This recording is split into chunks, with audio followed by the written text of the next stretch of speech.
Boa tarde a todos aqueles que estão me ouvindo agora.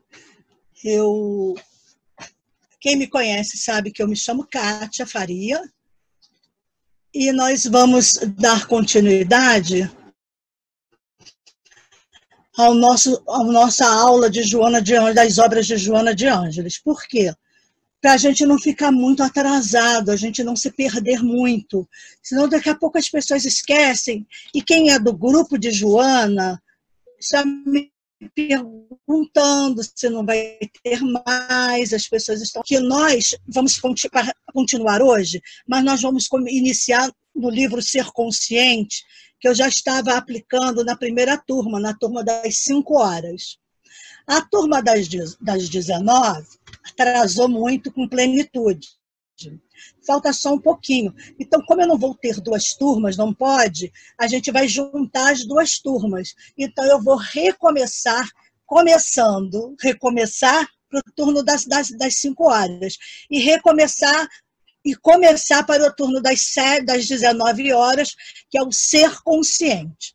Então, vocês vão por favor, pegar o livro de vocês na próxima aula, trazer para vocês acompanharem o que nós vamos fazer aqui na aula, porque é diferente. Eu estou me sentindo assim meio estranha, desculpem, porque para mim, claro, é uma novidade, a gente vai dar nossa aula virtual, mas a gente está tão acostumada com a aula presencial, com vocês todos ali, a gente dando beijinho, brincando, naquele ambiente super gostoso, e aqui eu só estou olhando uma tela de computador.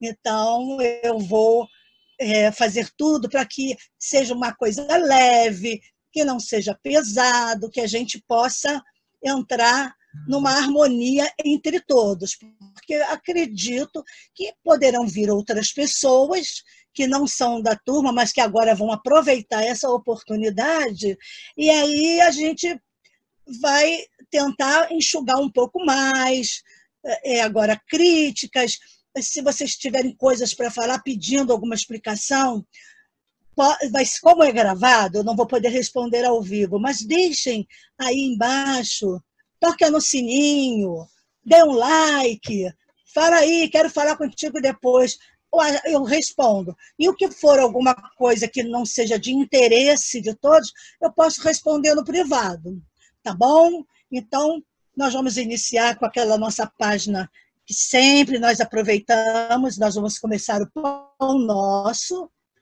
de Chico Xavier, psicografado por Emmanuel. Eu vou iniciar com No Serviço Cristão. Então, vamos prestar atenção na mensagem que Emmanuel traz para nós na tarde de hoje.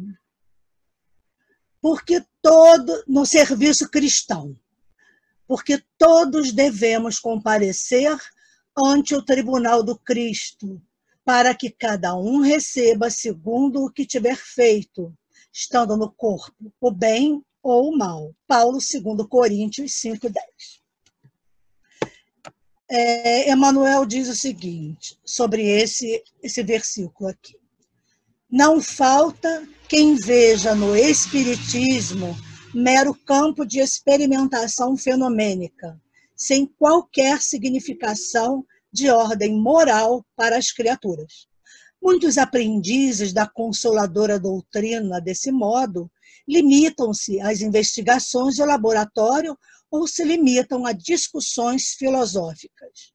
É imperioso reconhecer, todavia, que há tantas categorias de homens desencarnados quantas são as dos encarnados. Entidades discutidoras, levianas, rebeldes e inconstantes transitam em toda parte. Além disso, incógnitas e problemas surgem para os habitantes dos 2 planos. Em vista de semelhantes razões, os adeptos do progresso efetivo do mundo, distanciados da vida física, pugnam pelo espiritismo com Jesus, convertendo-nos o intercâmbio em fator de espiritualidade santificante. Acreditamos que não se deve atacar outro círculo de vida, quando não nos encontramos interessados em melhorar a personalidade naquele em que respiramos. Não vale pesquisar recursos que não nos dignifiquem. Eis porque, para nós outros, que supomos trazer o coração acordado para a responsabilidade de viver. Espiritismo não expressa simples convicção de imortalidade, é clima de serviço e edificação. Não adianta guardar a certeza na sobrevivência da alma além da morte, sem o preparo terrestre na direção da vida espiritual. E nesse esforço de habilitação, não dispomos de outro guia mais sábio e mais amoroso que o Cristo. Somente à luz de suas lições sublimes é possível reajustar o caminho, renovar a mente e purificar o coração. Nem tudo que é admirável é divino. Nem tudo que é grande é respeitável. Nem tudo que é belo é santo. Nem tudo que é agradável é útil. O problema não é apenas de saber, é o de reformar-se cada um para a extensão do bem. Afeiçoemo-nos, pois, ao Evangelho, sentido e vivido, compreendendo o imperativo de nossa iluminação interior, porque, segundo a palavra oportuna e sábia do apóstolo, todos devemos comparecer ante o tribunal do Cristo, a fim de recebermos, de acordo com o que realizamos, estando no corpo, o bem ou o mal. Isso foi escrito em Pedro Leopoldo, 22 de fevereiro de 1950. Bom, o que eu vou só tirar daqui rapidamente, nessa fala de Emmanuel, é que o problema não é apenas saber, é o de reformar-se cada um para a extensão do bem, por isso a necessidade de estagiarmos aqui na Terra para, assim, trabalhando para o bem, pensando nesse futuro espiritual. É o que ele diz aqui. Acreditamos que não se deve atacar outro círculo de vida quando não nos encontramos interessados em melhorar a personalidade naquele em que respiramos, no hoje, né, como nós estamos. Então, não adianta a gente guardar a certeza da sobrevivência da alma, além da morte, se nós não nos prepararmos.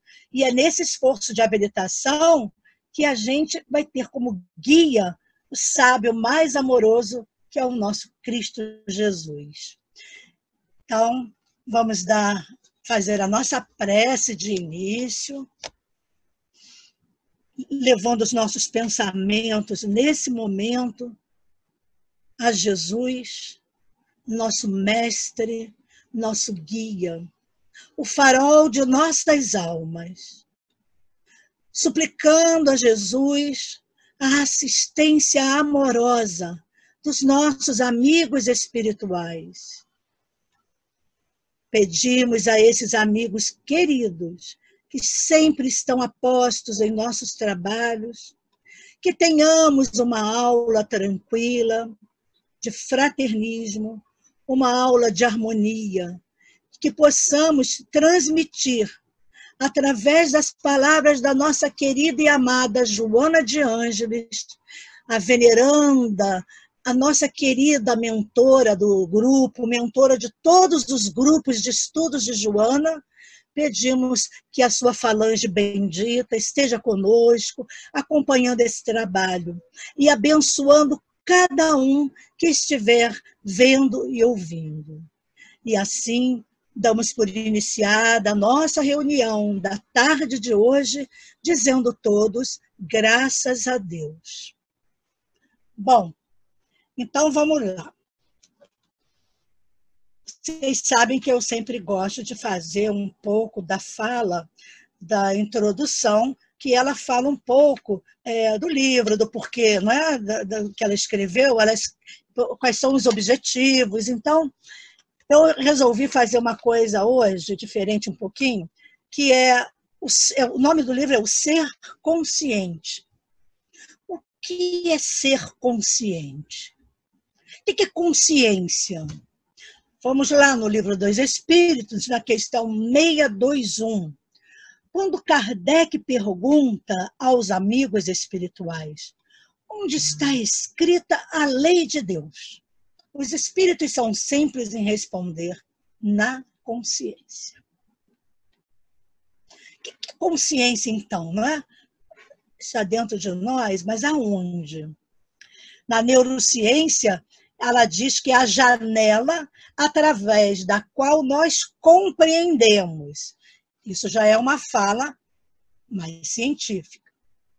E Jung, no Aion, ele diz o seguinte, este desconhecido, aí ele coloca, entre aspas, o inconsciente, é constituído por tudo quanto ignoramos, por tudo aquilo que não possui qualquer relação com o eu, enquanto centro de consciência. Bom, a gente está acostumado, né? Às vezes a gente fala assim, menino, põe a mão na consciência, é isso que você quer, é isso que você fez. Né? A gente sempre fala, põe a mão na consciência. Se a gente tem que pôr a mão na consciência, a consciência deve ser por aqui. Né? Ela está aqui, então, nesse arcabouço, aqui nessa região encefálica. Não deixa de ser um construto, não tem uma região, como a gente diz, não é? Os espíritos lá em cima, ou os espíritos lá embaixo, mas lá embaixo aonde? E lá em cima aonde? Não existe esse ponto.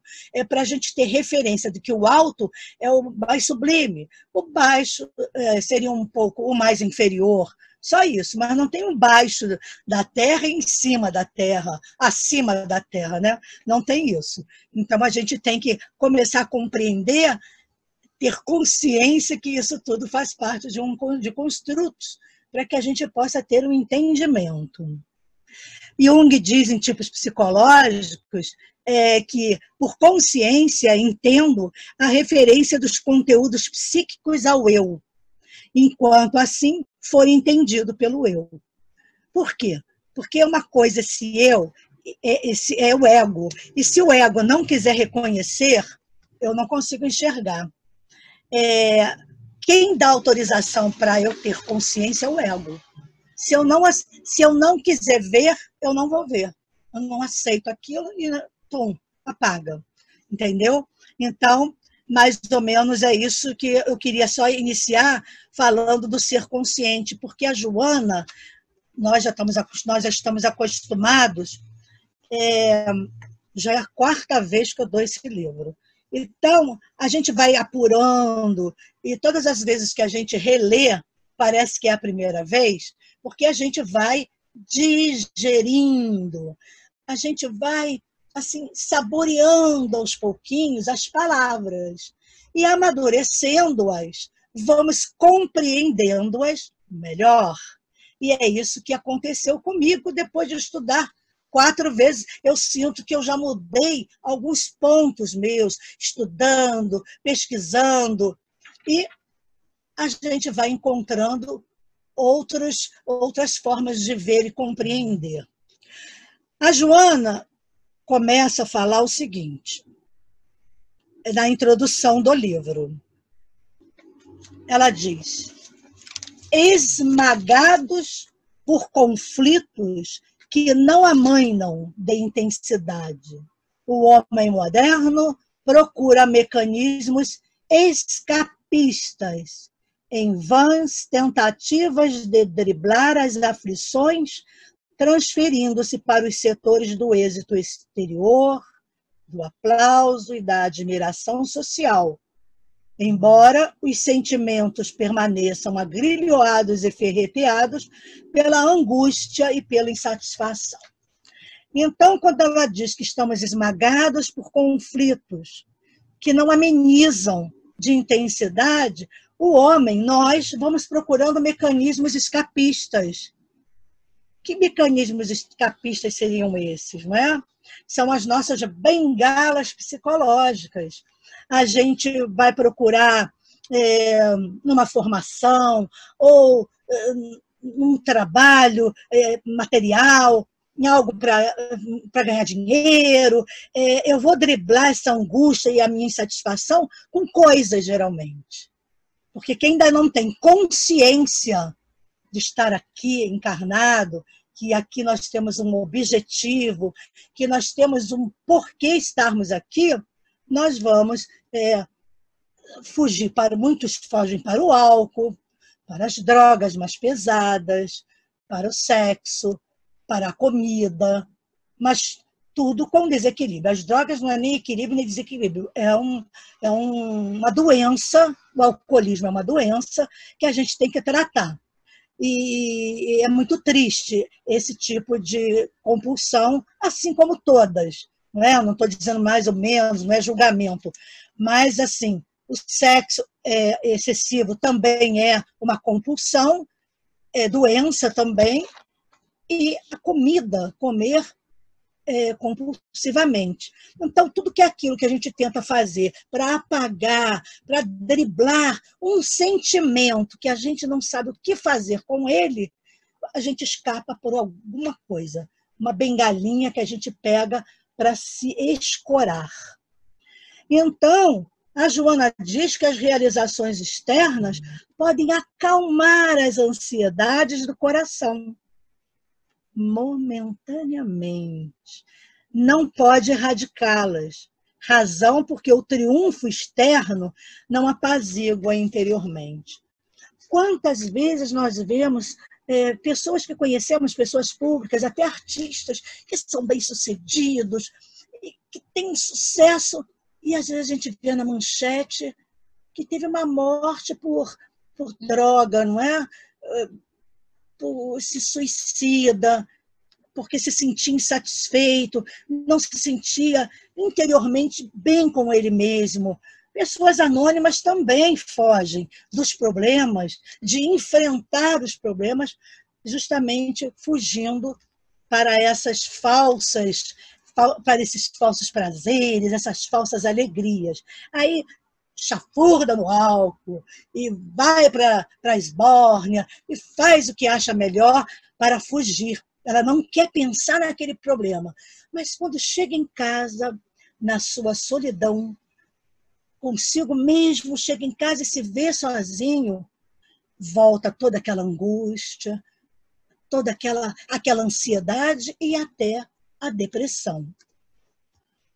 Então, a Joana fala que isso é um condicionamento, condicionado para a conquista das coisas, porque realmente, infelizmente, a educação dada nessa cultura imediatista e consumista, nós somos criados, muitas vezes, assim, para ter coisas. Filhinho, você é tão bonitinho da mamãe. Se você ficar bonzinho, a mamãe te dá isso. Olha, você vai ganhar um chocolate, você vai ganhar um presente, aquele que você tanto quer. A gente vai comprando o outro através de dar coisas. E isso faz com que nós nos condicionemos, como ela diz aqui, condicionado para a conquista das coisas, na concepção da meta planificadora, o indivíduo procura soterrar os conflitos sob as preocupações contínuas, mantendo-os, no entanto, vivos e pulsantes, até quando ressumam e sobrepõem-se a todos os disfarces.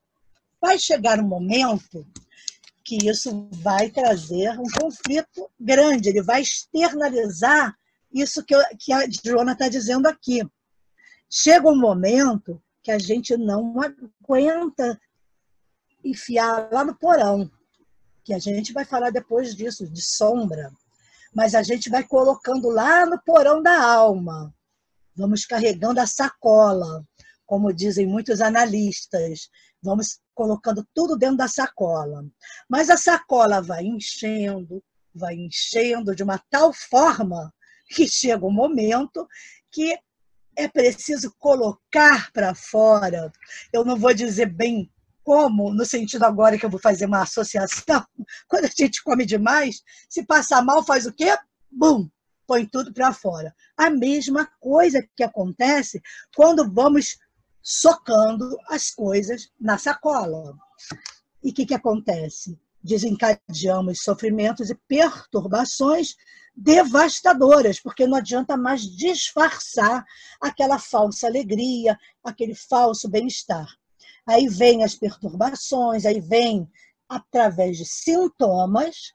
Nós temos aí síndrome do pânico, o TAG, que é o transtorno de ansiedade generalizada, temos também depressão, as angústias, temos vários tipos de transtornos que agora eles estão vindo aí com toda a velocidade. E o pior de todos, o maior e o que mais preocupa, e preocupando Joana, que depois eu vou dizer como aconteceu isso, o suicídio. Então, o que acontece? O homem pode e deve ser considerado como sendo sua própria mente. Nós somos aquilo que pensamos. Então, se nós pensamos só no negativo, nas coisas ruins, nos intoxicamos de tanta negatividade, nós nos transformamos nisso. Mas se nós pensarmos na questão do bem, da questão positiva da vida, olharmos a vida com otimismo, com certeza, a nossa mente será saudável. Então, ela diz que aquilo que cultivamos no campo íntimo, ou que propele com insistência a realizações, constitui a sua essência e legitimidade, que devem ser estudadas pacientemente, a fim de podermos enfrentar os paradoxos existenciais. São as oposições parecer e ser. Então, as inquietações e tendências que comandam e estabelecendo os paradigmas corretos, quer dizer, os modelos para a nossa jornada, liberado dos choques interiores em relação dos comportamentos externos, ao comportamento externo, perdão. Então, em relação a esse comportamento externo, nós temos que estabelecer esses paradigmas corretos para a nossa vida. Ela diz que ignorar são os fenômenos, a gente chama de fenômenos humanos, porque é humano passar por tudo isso. Mas ela diz que ignorar uma situação não significa eliminar, justamente. Aí a gente põe no saco, né? Põe lá na sacola. Ou superar. Então, só porque eu finjo que não está acontecendo nada, que aquilo acaba, que eu elimino, que eu supero. Não é verdade. Essa postura permite que os seus fatores constitutivos, aquilo que constitui os problemas, cresçam e se desenvolvam até o momento em que se tornam insustentáveis, chamando a atenção para enfrentá-los, que são os sintomas. Ou então você faz uma doença qualquer, uma doença, um câncer, uma alergia terrível, as doenças autoimunes, lúpus, agora não está me ocorrendo o nome de uma outra que eu acho muito importante, mas as doenças autoimunes vêm muito disso aí, da falta de enfrentamento das situações. E o câncer, eu sempre falo, trabalhei por algum tempo com pacientes terminais, com câncer, e a gente via que eles não têm nenhum estímulo para viver com alegria, mesmo tendo só um pouco ainda de vida terrestre. Porque é muito difícil, porque as pessoas que sofrem dessa doença, o câncer, existe uma crença negativa que o câncer mata. Então, se eu tenho um câncer, seja em qualquer lugar, eu já me condeno à morte porque câncer mata. Então, eu não faço nada para minorar e até para curar, porque hoje a gente sabe que a maioria dos cânceres são curáveis. E eles estão aqui, na nossa cabecinha, porque somos nós quem o criamos.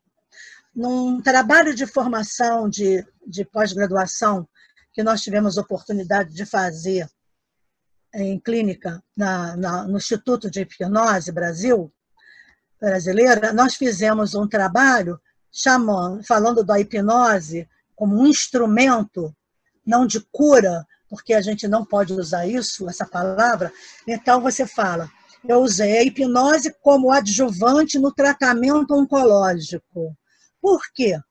Porque através da mudança de pensamento, a gente pode curar muitas doenças, o câncer também, dependendo do como você começa a tratar isso. Isso diz, o Dr. Siegel fala sobre isso, Simonton, nos Estados Unidos, através das imagens que ele tira dos pacientes, que quando as pessoas acometidas do câncer, elas começam a mudar de vida, e ele faz a proposta da visualização, das visualizações de autocura, a diminuição do tumor e, às vezes, até o desaparecimento total do mal. Porque nós é que o fazemos, nós é que o criamos. Criamos como? Criamos com a raiva, com o ódio, com os pensamentos negativos, com a autoagressão, com a nossa agressividade, com o nosso destempero, a nossa falta de perdão, de compaixão, de empatia. Então, a gente acaba criando algo que já existe dentro de nós e aquilo explode, eclode, porque todos nós temos dispositivos para muitas doenças, ou para todas, não sei, mas a gente já vem com certas doenças lá encapsuladinhas. No momento qualquer da nossa vida, dependendo do nosso comportamento, com certeza vai eclodir aquele que for mais sensível. É o calcanhar de Aquiles, vamos dizer assim. É o nosso ponto fraco. E aí desabamos em uma doença qualquer, eclode um câncer, uma doença, o próprio corpo, seja qual for, diabetes, também é uma doença que é causada não só fisiologicamente, porque não podemos esquecer que a fisiologia, que tudo que nós temos em nós, que nós somos compostos, são comandados por energia. Energia, que nós podemos ter uma energia positiva ou negativa, no sentido de intoxicação dessa matéria, de tanto pensarmos mal, vamos construindo novos circuitos e que vão nos trazer alguma doença. Vai dar um curto-circuito. E aí as células podem começar a degringolar.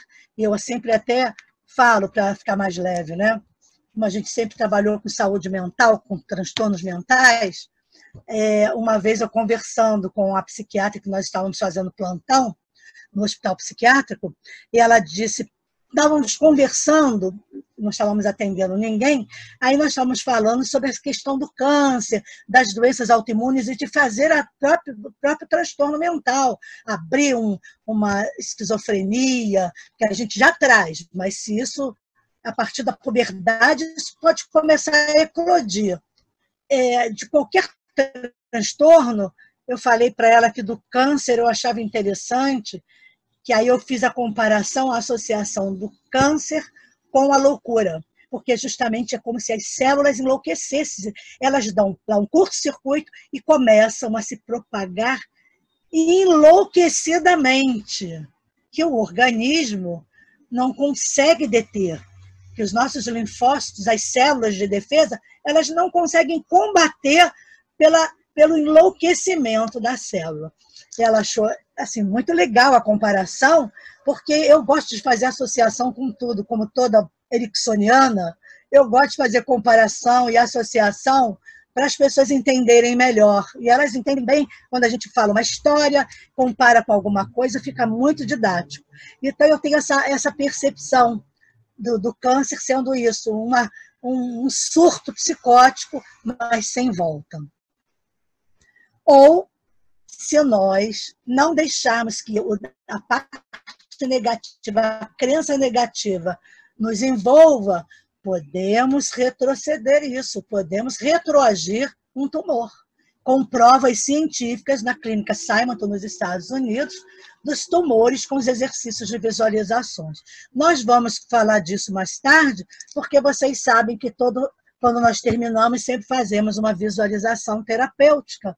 E essas visualizações podem ser ampliadas de outras formas para curas específicas daquilo que a gente deseja. Então, ela diz também que enraizados profundamente apresentam-se na consciência, sob disfarces diferentes, desde os simples complexos de inferioridade, os narcisismos, a agressividade, a culpa, a timidez, até os estados graves de alienação mental. Como nós acabamos de dizer, são esses sentimentos que vêm nos trazer essas doenças, não é? A partir do complexo de inferioridade, narcisismo, da vaidade, da agressividade, da culpa. A culpa é o que mais enlouquece.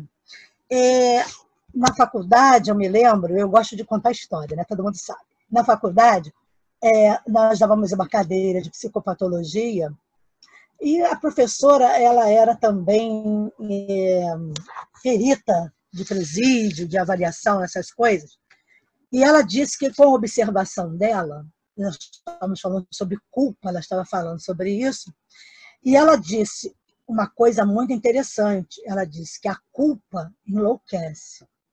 Aí, fazendo um trabalho de grupo, eu vi uma frase de Harold, num livro de psiquiatria, onde ele dizia o seguinte, onde ele diz o seguinte: doença, saúde tem algo a ver com a verdade. A doença com a falsidade. A inocência é uma frase que vocês vejam, meu Deus, tem uns 25 anos atrás que eu ouvi isso, quase 30. Eu nunca mais esqueci dessa frase. Coloquei ela no grupo, no trabalho que a gente do grupo fez, que nós fizemos. Foi assim, foi um choque, foi um impacto. E quando eu falo dela hoje, às vezes numa palestra ou numa aula, as pessoas pedem para eu repetir. Nossa, que coisa, né? Porque saúde tem algo a ver com a verdade. Eu, sendo uma pessoa saudável, sou uma pessoa verdadeira, transparente. Agora, a doença com a falsidade. Por quê? Qual falsidade? Do meu disfarce, que a Joana está dizendo aqui, da minha alegoria. Não sou nada daquilo, eu estou cheia de problemas por dentro, de ódios, de culpas, de timidez, ou de narcisismo, cheia de coisas dentro de mim, e adoeço por causa disso. Então é falsidade, não é? Tem uma coisa falsa aí nessa doença, que está disfarçando o meu caráter, muitas vezes. E aí ela diz que a inocência nunca se torna louca, porque é saudável, mas a culpa nos enlouquece. Todo conflito gera insegurança, que se expressa multifacetadamente, respondendo por inomináveis comportamentos nas sombras do medo e das condutas compulsivas.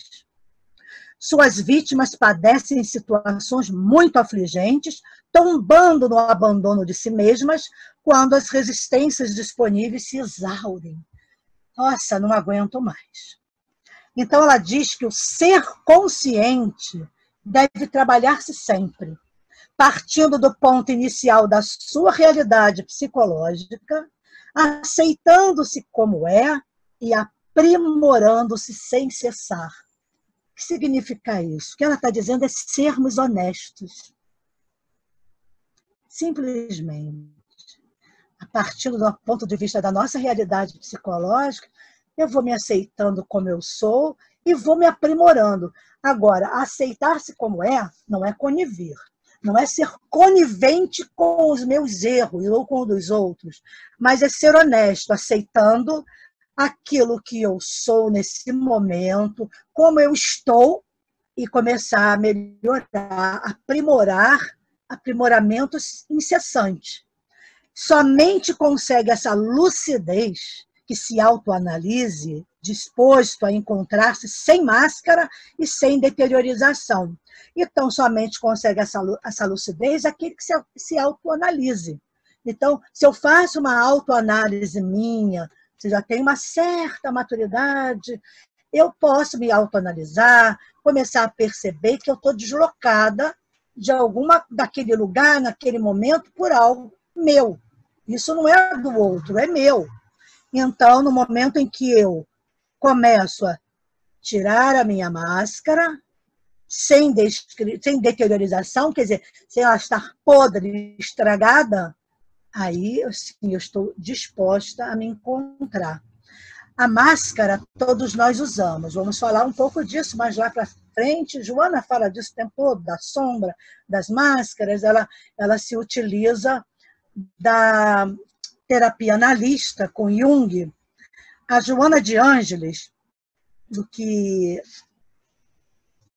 Divaldo nos falou para quem quisesse ouvir, claro, não foi para mim especificamente, que Joana estudou durante 50 anos, gente. 50 anos ela estudou psicologia, psiquiatria e psicanálise. Então, imagine só, ela levou 50 anos estudando tudo isso, e é coisa pra caramba, viu? Porque eu só estudo uma parte de psicologia. Passei pela psiquiatria e psicanálise nunca me interessei. Gosto dos construtos freudianos, mas nunca adentrei na psicanálise. Então, vocês vejam, eu ainda me sinto titubeante, vou ainda, sabe, vou andando ainda cambaleante. Cada vez que eu estudo, eu aprendo um pouco mais, porque não é fácil estudar tudo isso. A Joana, em 50 anos, ela conseguiu fazer esse trabalho maravilhoso desses estudos. Não é? Hoje ela estuda neurociências e ela daqui a pouquinho já vai reencarnar. Né? Disseram aí, soube, que acho que em 2025 ela está voltando aí com o Francisco de Assis. Imagina, nossa, a coisa vai ficar boa, né? Vamos ver. Vamos aguardar para ver. Então, ela diz o seguinte: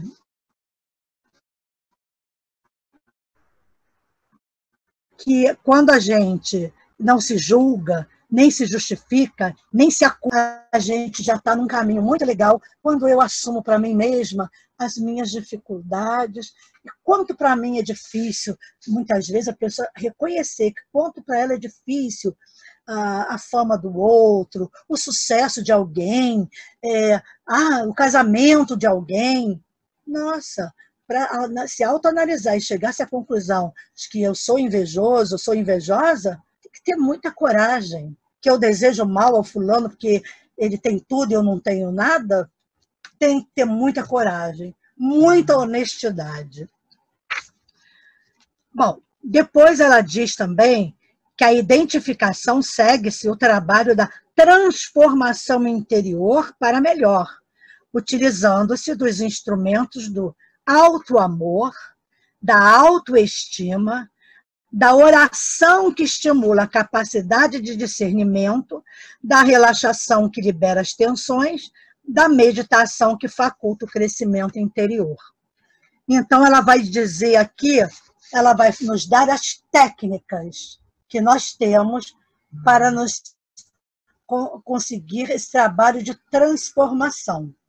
Porque não podemos fazer como certas pessoas que querem abrir o casulo da borboleta para ela já sair voando e mata a pobre da borboleta, que era uma lagarta. Nós somos lagartas também, temos o nosso tempo de casulo e temos que romper esse casulo para nos transformarmos numa linda borboleta e podemos voar realmente através da vida, do mundo, dessa transcendência que existe na nossa existência, poderemos nos transformarmos nessa borboleta, não vendo mais nada rasteiro, mas vendo de cima, pelo todo, de uma forma muito melhor. Ela fala aqui do alto amor. O que o alto amor faz? O alto amor ensina-nos a nos encontrar. Ela diz aqui que o alto amor ensina a encontrar-se e desvela os potenciais de força íntima nele jacente. Nós temos dentro de nós temos que nos descobrir, nós temos que ver em nós o quanto nós somos capazes, o quanto nós somos bonitos também, como nós temos uma beleza interna, vamos colocá-la para fora, vamos nos amar. Mas é claro que existem outros satélites voando aí, depois eu também vou comentar mais profundo para a gente poder falar de mais coisas que ela diz aqui. Então, o alto amor é para nos ensinar a nos encontrarmos e desvelar os nossos potenciais de força íntima, que já existem em nós, como sementes. E a gente tem que fazer brotar, que vai nascer uma linda flor. A aloestima. O que é a aloestima? Ela diz que a aloestima nos leva à fraternidade, ao convívio saudável com o seu próximo, igualmente necessitado. Porque a aloestima, ela estenderá esse amor, que ela está dizendo aqui, a tudo que vem de Deus, ao próximo, num movimento fraterno e bondoso, uma sustentação amorosa. Aqui a gente lembra de Jesus. Amar a Deus sobre todas as coisas é uma coisa, né, perfeita. Amar ao próximo como a si mesmo. Isso é desenvolver a aloestima. Porque no momento que eu entendo esse amor, tudo que vem de Deus, eu também me levo a amar fraternalmente os meus irmãos terrenos, meus irmãos em Deus, ao convívio saudável com esse próximo, que esse próximo sou eu também. Eu me amar ao outro, tudo que vem de Deus, amorosamente. Muito lindo, né? Então, ela dá outra técnica, a oração, que amplia-lhe a faculdade de entendimento da existência, da vida real. Todo mundo sabe o quanto a oração tem poder, como ela é poderosa, como ela é capaz de mover montanhas. A oração é o nosso rádio, nosso radinho, que a gente se comunica com Deus. Então, a oração, principalmente, mais do que nunca nesse momento que estamos vivendo, essa pandemia, então também é um recurso para driblarmos o bom sentido, essa dor, ou tudo que a gente estiver sentindo de negativo. Se for positivo, nós podemos, através da oração, olhar esse momento como uma grande oportunidade de nos conhecer melhor, a oportunidade de passarmos nessa autoanálise e passarmos a nos amar, a vermos também as nossas qualidades. Aí vamos ver na psicologia positiva, que eu nem digo que a quarta força ainda é a psicologia transpessoal, mas a psicologia positiva do Seligman, hoje eu consideraria quinta força da psicologia, porque ela veio a todo vapor em consonância com a doutrina espírita. Não tem nada a ver com o espiritismo, assim como a transpessoal também não tem. Isso não é religião, isso é ciência. Mas falar de todas essas formas que a Joana está falando aqui, é a psicologia positiva, que diz que nós temos que ampliar em nós o que é bom, e não o que está ruim, o que é ruim na nossa vida. Porque quando você chega para reclamar alguma coisa que está ruim, não está bom, Mas, dependendo da sua idade, você viveu até aquele momento também momentos bons, e às vezes melhores do que o que você está passando de mal nessa fase. Aí a gente não lembra do que é bom, dá ênfase ao que é ruim e desqualifica tudo que você ganhou no sentido de estudar, filhos, um trabalho, uma profissão. São ganhos muito importantes na nossa vida. E a gente não dá valor a isso, porque se separou do marido, ou porque foi mandado embora do emprego. Aí a gente diz como a gente é infeliz, entra em depressão, quer morrer, e esquece de tudo de bom e positivo que você construiu até aquele momento. Então, a oração vai fazer com que nós possamos nos aproximar do divino, nos aproximar de Deus, nos aproximar dos amigos espirituais. E teremos deles as intuições, a calma que vai nos trazendo uma pacificação interna muito grande. E ela diz também a relaxação. Relaxar, proporcionar-lhe harmonia, horizontes largos para a movimentação. É muito bom a gente relaxar. Essa pandemia trouxe coisas boas. Quando nós estudamos psicologia da gratidão, já que a gente está repetindo, né? Agora a psicologia da gratidão ficou lá na frente. Ela fala disso. Ela fala o tempo todo de todo momento que não parece bom tem uma experiência positiva por trás. Gente, quanto tempo agora a gente tem até para dar uma relaxada, respirar, assistir alguma coisa bonita, ouvir o rádio, uma música boa, um CD gostoso, um filme bom, algo positivo, e relaxar mesmo, se jogar no sofá, como a gente diz, como um cachorro largado no tapete. Bom, ir lá e descansar, só curtindo aquela música boa, ouvindo uma palestra também, que é muito bom. Você relaxa.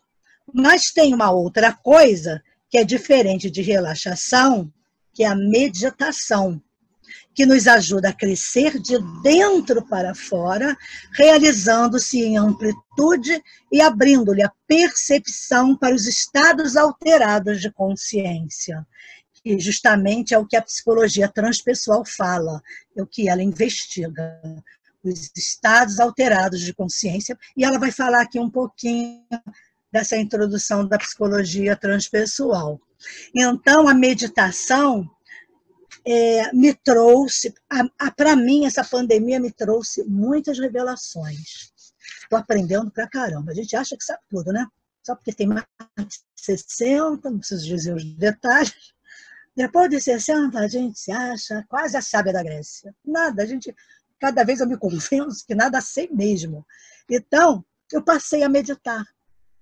Porque eu aplico isso muito ao outro, mas meditava pouco. Meditava hoje, daqui a uma semana eu me lembrava, meditava depois, porque não tinha tempo. Cadê o tempo?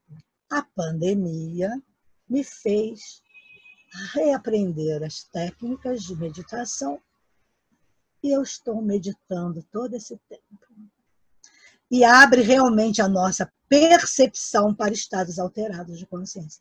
Não é fácil, porque eu tenho déficit de atenção, é horrível, não, tenho muita dificuldade. Já estou melhorando muito a minha dificuldade de atenção, de concentração, porque a meditação faz isso. A meditação é um remédio, gente. Eu sempre falo isso com a turma, vamos meditar.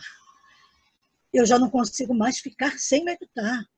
Eu tenho que, de manhã, a primeira coisa que eu faço é meditar e depois eu vou fazer a minha oração com o meu evangelho.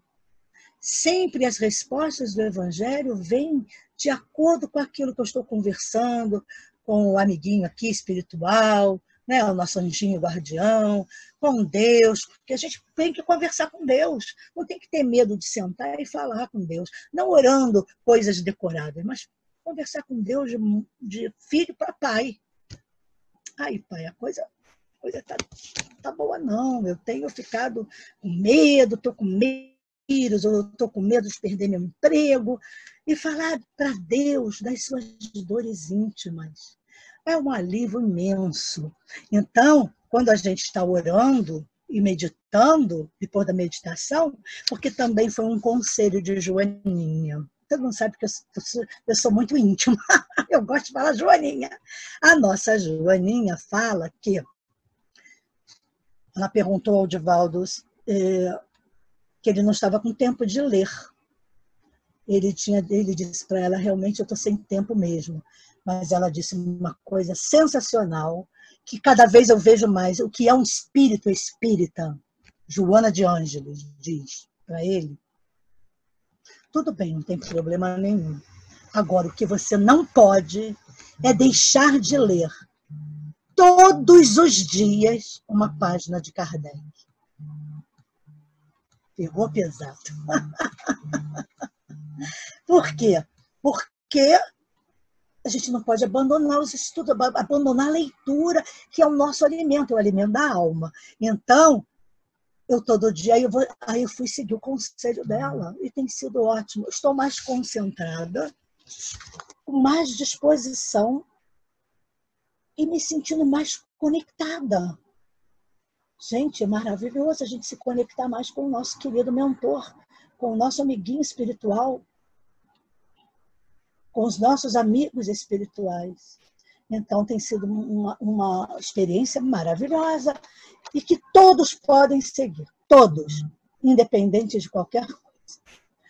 E ela também dá aqui uma outra dica, que é o autoconhecimento. O autoconhecimento se torna uma necessidade prioritária na programática existencial da criatura. Saia, aí fica bonito, né? Aí é o ego, né?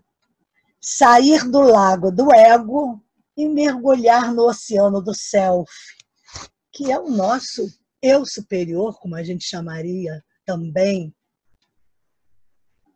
nas práticas da transpessoal, com a hipnose, a gente chama de eu superior.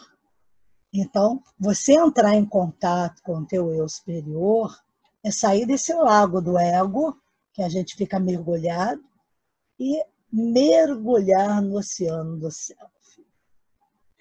Quem o posterga não se realiza satisfatoriamente, porque permanece perdido em um espaço escuro, ignorado dentro de si mesmo.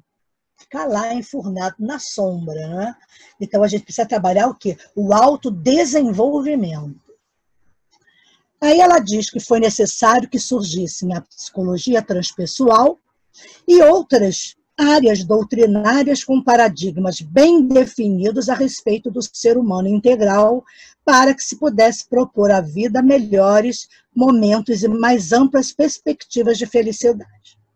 Então, a psicologia transpessoal, por que ela tem uma certa afinidade com o espiritismo e com as religiões espiritualistas, que todas são, nós somos também espiritualistas e espíritas? Porque a psicologia transpessoal, ela trabalha com a pesquisa, que ela é uma ciência, ela não é religião. A psicologia transpessoal, ela trabalha com os fenômenos, ela investiga os fenômenos extrafísicos. Então, começamos com o Stanislav Grof, que é o psiquiatra. Ele é um psiquiatra que trouxe um trabalho sobre os fenômenos de estados alterados de consciência, só que através do LSD, né, o ácido lisérgico. E, realmente, o problema do ácido lisérgico é que ele realmente leva as pessoas a um estado alterado, e a pesquisa dele diz que, inclusive, estados alterados lindíssimos, maravilhosos, super bacanas. Só que tem um problema, né? É entorpecente. E causa dependência. Suprimiu-se o LSD, com a graça de Deus, e ele passou a trabalhar com o movimento da respiração, que é chamado, ficou muito na moda, a respiração holotrópica, que era uma respiração mais rápida. Você ia respirando, só que também tinha uma contraindicação. Cardíacos não podem fazer, porque teve gente que teve problema na hora de ter ataque cardíaco na hora de fazer a tal respiração. Assim, soubemos de casos, né? Então, também aboliu-se essa técnica. Então, o que acontece? Claro que tiveram, ela vai falar isso depois, mas como eu não vou falar da parte filosófica, que quando nós entrarmos no capítulo 1, que é a quarta força, desses anos todos de experiência com Joana, são 17 anos ininterruptos estudando Joana. A Joana tem partes filosóficas profundas, que fala sobre filosofia profunda, que nós já pesquisamos, já estudamos com a turma, muitas turmas, só que agora eu percebo que não há essa necessidade só para quem quer se aprofundar, ler essa parte e vai pesquisar, se aprofundar e pode trocar comigo, com outra pessoa, que queira falar sobre isso. Porque a nossa clientela é muito diversificada. Não é justo para quem nunca ouviu falar de Joana, não tem nenhum conhecimento, muitas vezes, doutrinários profundos, chegar e dar de cara falando de psicologia transpessoal e Jung. Isso aí não é relevante. Ela fala porque ela é especial, ela tem que dizer mesmo de onde originam as coisas, mas nós hoje estamos precisando mais, e que a gente percebe no ser humano, a necessidade do evangelho, a necessidade de evangelizar-se. E Joana é altamente evangelizadora. Então, eu vou pular muitas partes técnicas, porque realmente elas não agregam, porque as pessoas ficavam dizendo para mim que não tinham entendido nada, e até que eu explicava bem. Mas, Kátia, é difícil para mim, porque eu nunca ouvi falar isso. Donas de casa, pessoas mais simples. Eu também sou dona de casa, mas tem um grau de instrução.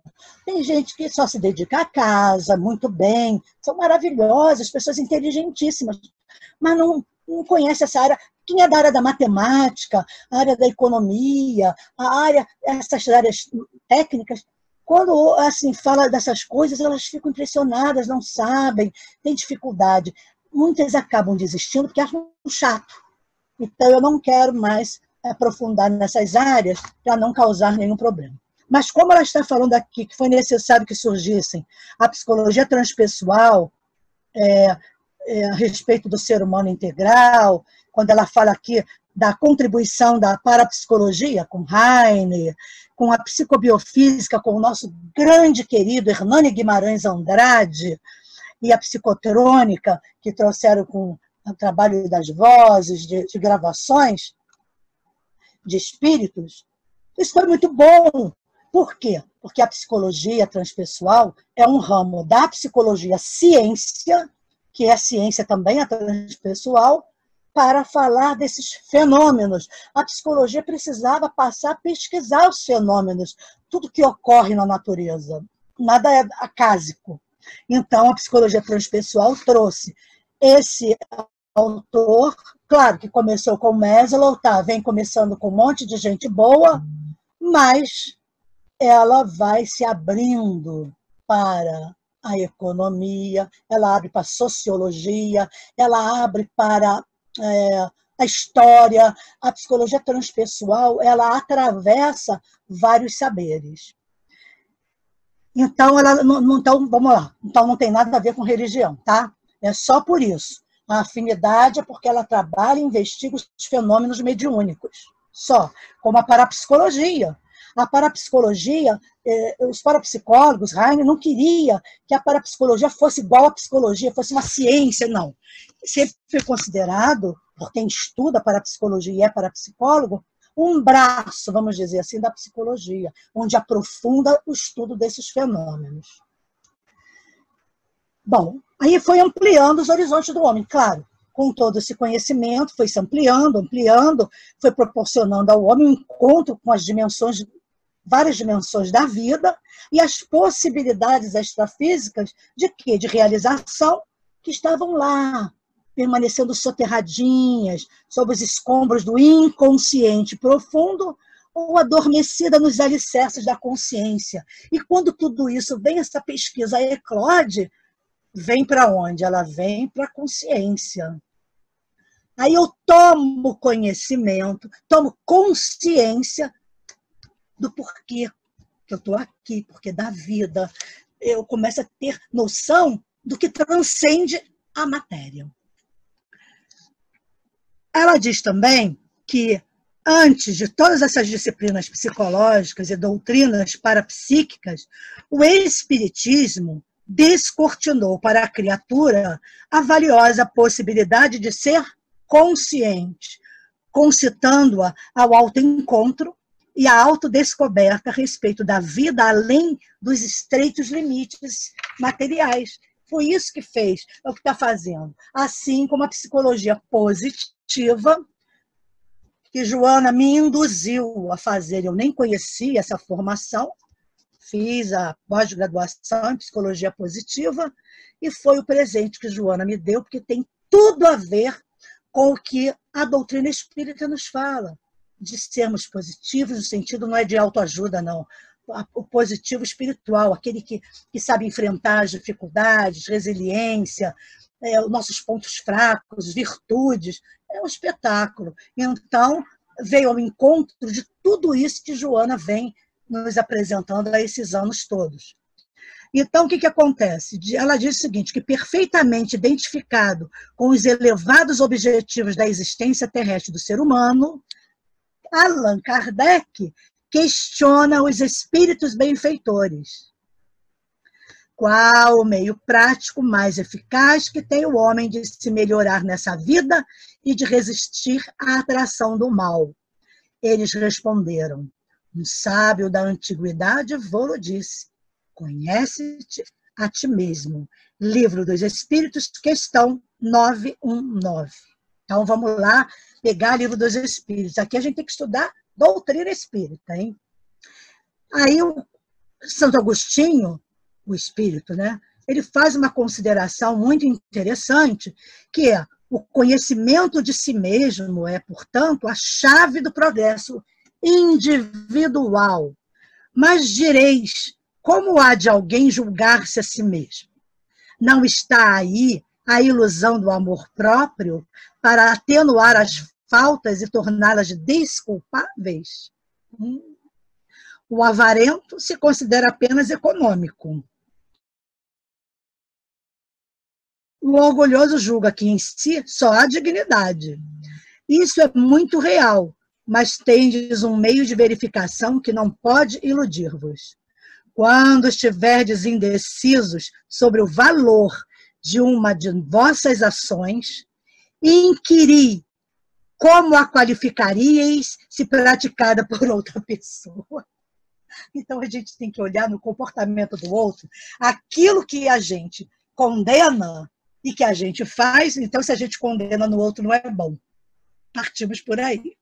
E o Santo Agostinho fala mais, que dê um balanço no seu dia moral para, a exemplo do comerciante, avaliar suas perdas e seus lucros. E eu vos asseguro que a conta destes será mais avultada que a daquelas. Se puder dizer que foi bom o seu dia, poderá dormir em paz e aguardar sem receio o despertar na outra vida. Nossa, né? Que a gente pode dormir e não acordar, e acordar sim, na outra vida.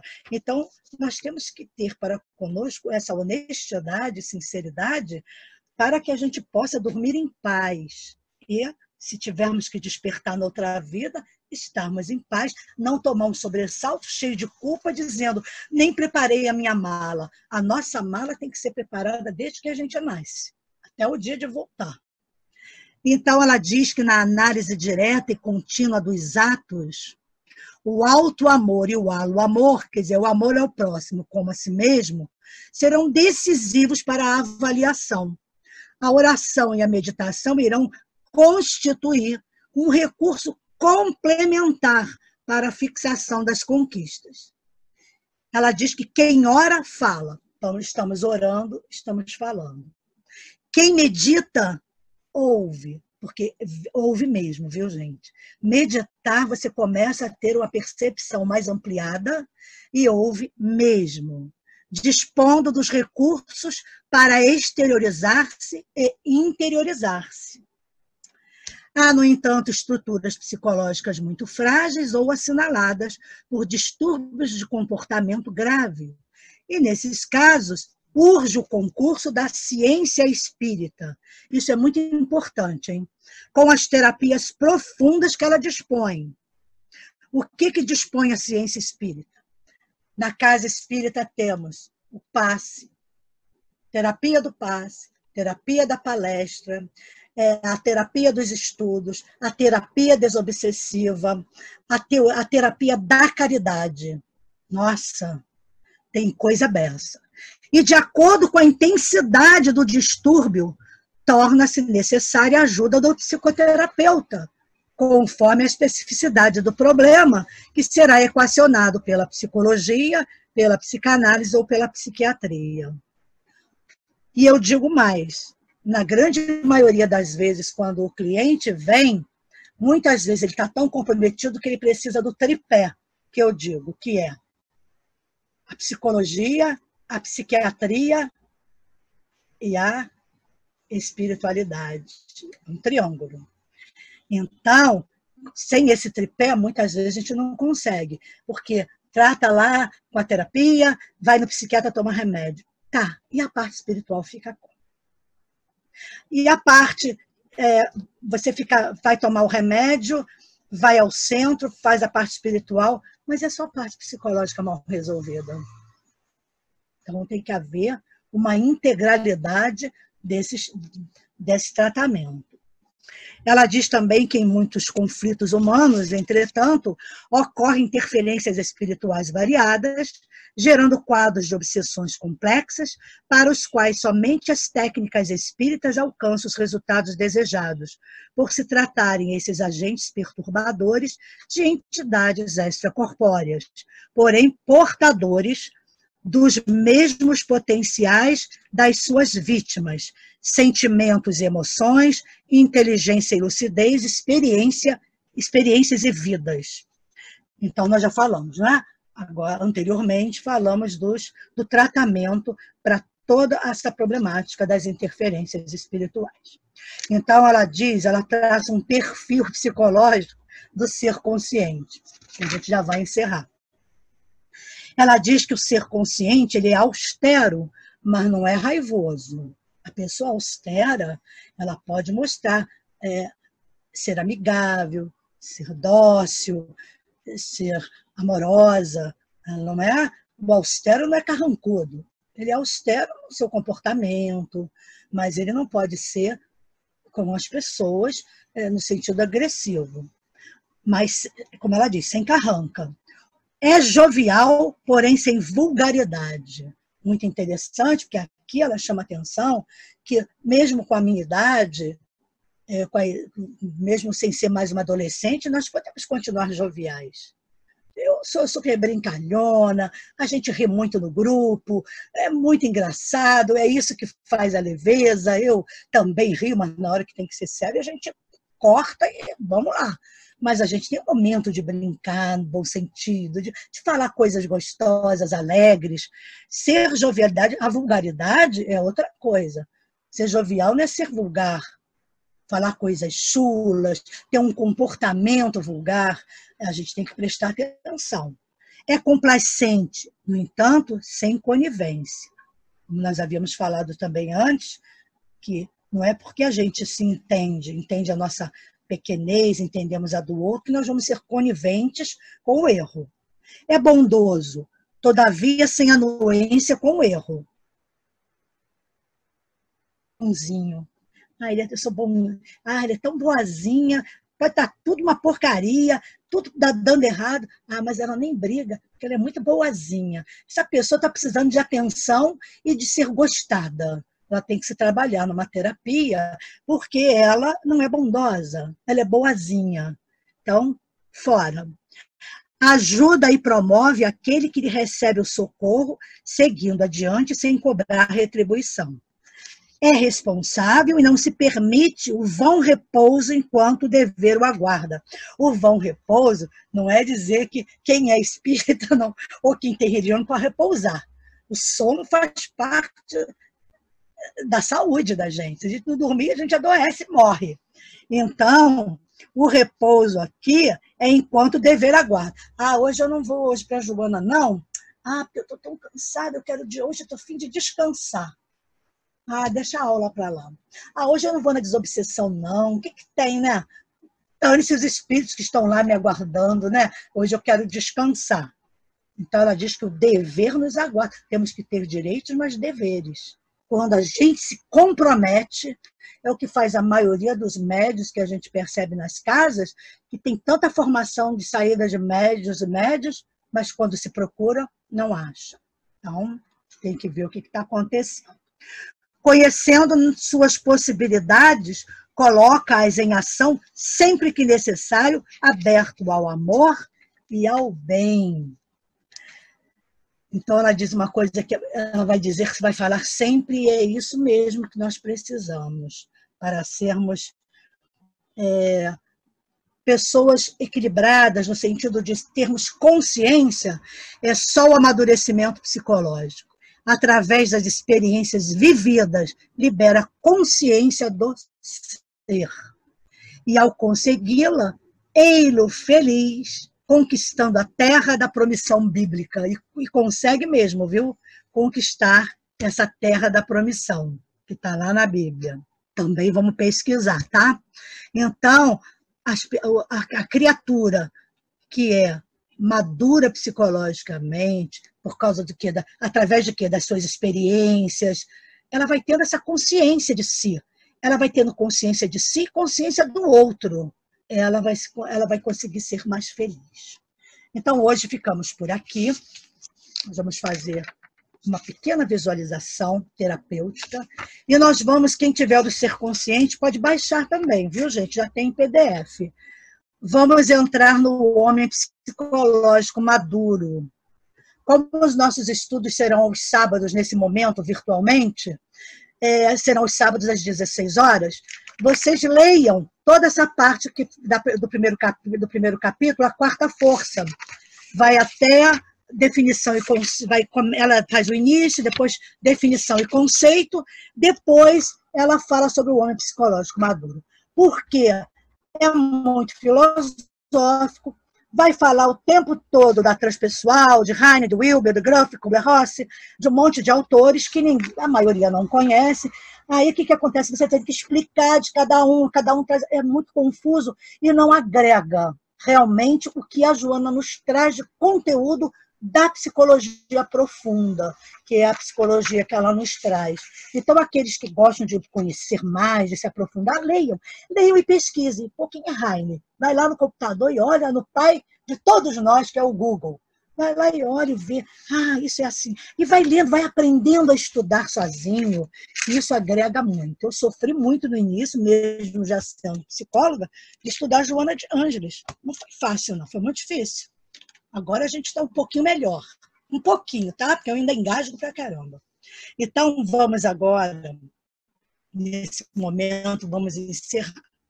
Mas o encerramento tem uma visualização terapêutica antes, que faz parte dessa questão transpessoal da própria doutrina espírita. Então, agora vamos esquecer tudo isso que a gente não esqueceu, que a gente leu, não. A essência fica, tá? Mas vamos esquecer, porque a nossa mente fica excitada, né? Vamos agora dar uma pausa, vamos relaxar a nossa mente. A gente até fala lá no grupo, né? Vamos imaginar agora que estamos sentadinhos numa poltrona bem gostosa, bem fofinha. Aí as pessoas vão se ajeitando como podem. Mas o seguinte, e agora estamos em casa, realmente vocês podem se afundar numa poltrona, no sofá, na cama, como quiser, bem gostosamente, né? Assim, sentados confortável, com o pezinho, descansando, pode fazer. Então, fechando os nossos olhos, já bem relaxados, numa posição bem gostosa, vamos prestar atenção à respiração, como ela acontece com a gente. enchendo bem os pulmões de ar, soltando calmamente, inspirando paz, harmonia, tranquilidade, expirando gás carbônico e todas as toxinas que ficam lá, guardadas dentro de nós. Inspire paz, oxigênio, amor. Expire todas as sensações que não são boas guardadas dentro de nós. O gás carbônico e todo acumulando em nossas mentes. E assim, respirando, sentindo o ar penetrando nossas células dos pulmões, saudavelmente. Vamos entrando num estado de paz e tranquilidade, para que possamos fazer a nossa prece. Pedindo nesse momento aos nossos amigos espirituais, esses franciscanos queridos, imaginemos a presença desses amigos queridos à frente de cada um, à frente de nós. Imaginemos que esse amigo querido derrama sobre nossas cabeças um bálsamo gostoso, numa temperatura muito gostosa, que sentimos desde o topo de nossa cabeça, descendo saudavelmente, limpando o nosso cérebro, limpando a nossa garganta, os nossos ouvidos, descendo saudavelmente, limpando os nossos corações das mágoas, das angústias, das aflições. E esse líquido dourado gostoso, esse bálsamo vai descendo e limpando todos os nossos órgãos, colocando tudo no lugar, limpando. E ele vai descendo pelas nossas pernas e pés. E podemos sentir todas essas toxinas saindo pela ponta dos pés. E vamos nos sentindo mais calmos, mais tranquilos. E assim, podendo vibrar pelo nosso planeta, por todas as potências da Terra, toda a humanidade nesse momento possa ser envolvida pela luz branca da paz universal.